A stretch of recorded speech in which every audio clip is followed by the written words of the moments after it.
This is now 3 years old, the instrument, or about 3 years.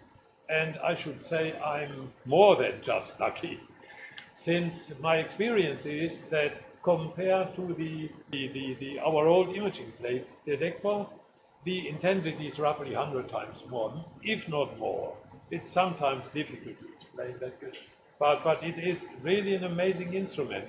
And the problem sometimes even is that the intensity is so high that even at low temperatures, the stability of our crystals is becoming dangerous.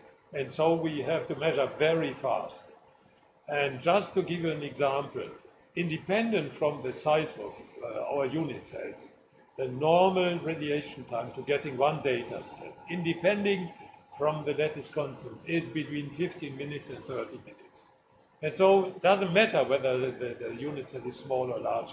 That means if we work hard, we can get in a normal working day about 10 data sets, if not more. And that is, of course, sometimes very stressful even. I should say it is too fast.